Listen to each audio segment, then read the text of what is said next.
भाई और बहनों, 21वीं सदी के भारत में हमें अपने शहरों को आधुनिक भी बनाना होगा।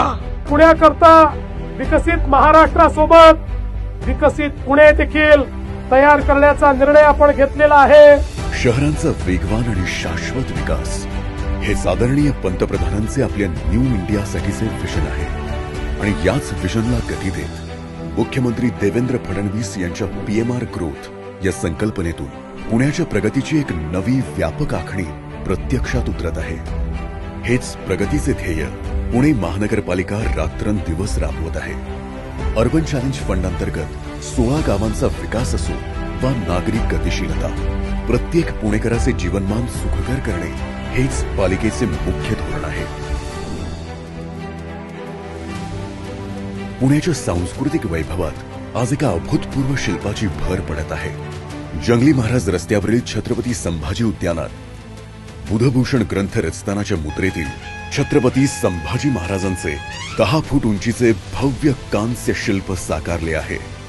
5 कोटी रुपये खर्चून उभारलेल्या या परिसरात महाराजांनी रचलेले 9 निवडक संस्कृत श्लोक 10 भव्य दगडी भिंतींवर कोरले आहेत। यामुळे हा परिसर प्रत्येक पुणेकराला महाराजांच्या गौरवशाली इतिहासाची प्रेरणा देत राहील।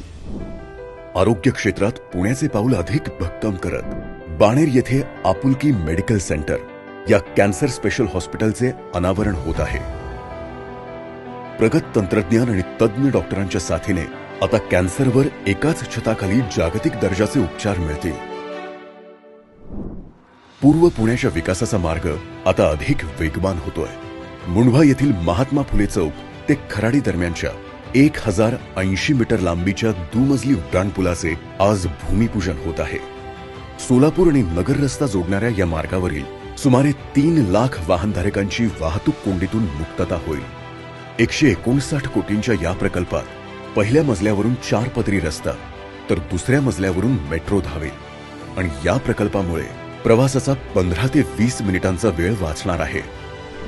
पुण्यातील नागरिकांसाठी समान पाणीपुरवठा प्रकल्पांतर्गत दोराबजी पॅराडाईज, NIBM आणि महमदवाडी परिसरात तब्बल 9 पाण्याच्या साठवण टाक्यांचे आज लोकार्पण होत आहे। या माध्यमातून महमदवाडी आणि उंबरी परिसरातील सुमारे 5 लाख नागरिकांसाठी पहिल्यांदाच इतक्या मोठ्या आणि कायमस्वरूपी पाणीपुरवठ्याची सोय करण्यात आली आहे। केवळ प्रकल्प उभे करणे नव्हे तर पुणेकरांच्या सोयीसाठी दर्जेदार सुविधा निर्माण करण्याचे समाधान आज आम्हाला आहे आणि म्हणूनच पुण्याच्या या नव्या प्रगती पर्वाचा आम्हाला अभिमान आहे।